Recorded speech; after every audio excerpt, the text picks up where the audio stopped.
Eh bien salut mes petits loulous, la dernière fois nous avions introduit la base de ce qu'est la physique quantique. Mais si vous êtes là, c'est probablement pour creuser le sujet.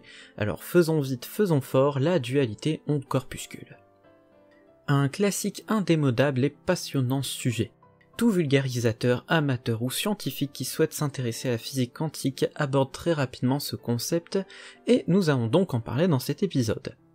Et avant même le générique, voici la révélation de cet épisode que tout le monde vous cache. La dualité onde-corpuscule en réalité n'existe pas. Comment puis-je affirmer cela alors même que les scientifiques du domaine l'abordent dans leurs conférences de vulgarisation?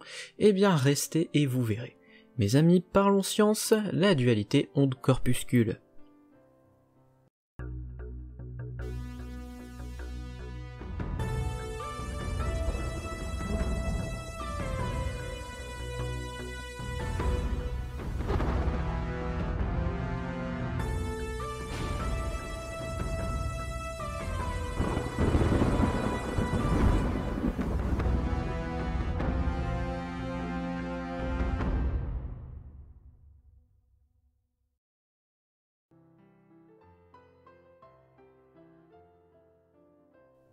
Bien, avant d'attaquer le dur du sujet, d'où vient ce concept de dualité onde-corpuscule?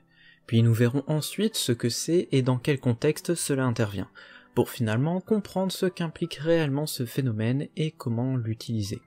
Commençons, voulez-vous? Dans le dernier épisode, nous disions que les particules quantiques sont des densités d'énergie locales.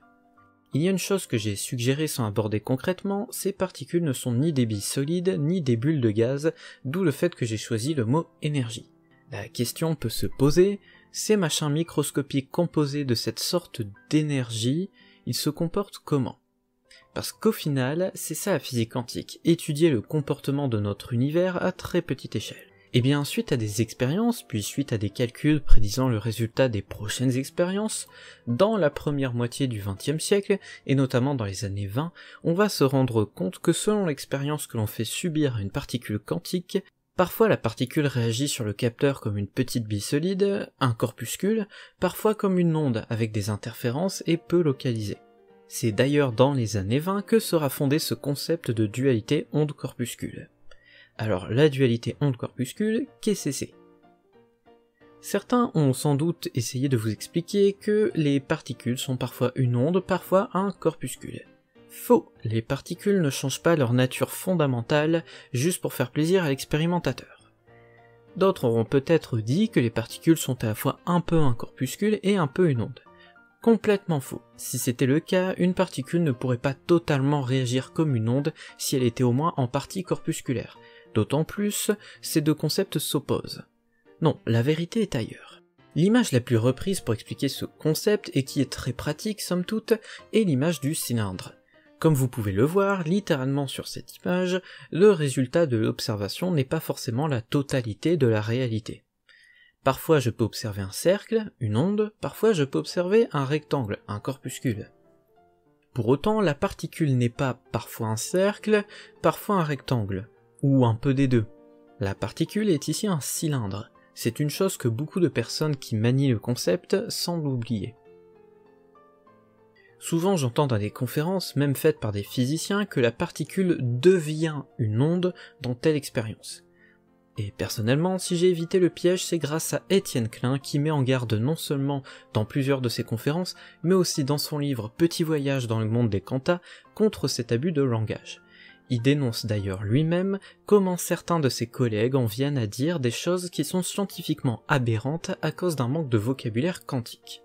Et il est vrai que le principal obstacle dans ce domaine, c'est le vocabulaire. Il est vrai qu'entre d'une part des termes comme téléportation quantique ou l'intrication quantique qu'Einstein définissait comme une action forte d'homme, et entre d'autre part le manque de mots pour qualifier d'autres choses qui devraient l'être, la physique quantique n'est pas tant ardue à aborder par son fond que par sa forme, en ce qui me concerne du moins. Mais revenons à notre dualité. Quelle est la nature des particules quantiques, ondes ou corpuscules? Eh bien aucun des deux, c'est le troisième choix la bonne réponse. Une particule quantique est quantique, et de ce fait ne correspond à aucun état auquel nous sommes confrontés à notre échelle. Il faut l'accepter et c'est tout. La plupart des gens vont vous expliquer que la physique quantique est incompréhensible ou trop complexe pour l'esprit humain. Personnellement, j'ai étudié ça à différents niveaux de complexité et d'exactitude, et ce n'est pas si dur. Cela nécessite simplement une seule et unique première étape complexe, par rapport à la suite du moins. Accepter certains postulats sans chercher à en avoir une définition précise. Personnellement, en ce qui concerne cette histoire de dualité onde-corpuscule, je lui préfère une autre analogie. Admettons que vous deviez expliquer ce qu'est le liquide à quelqu'un qui ne connaît que le gaz et le solide. Peut-être que sur le moment, vous tenteriez la comparaison, mais vous ne lui apprendrez pas que le liquide est un mélange de gaz et de solide. Encore moins que le liquide est parfois un gaz, parfois un solide, ça ne veut rien dire.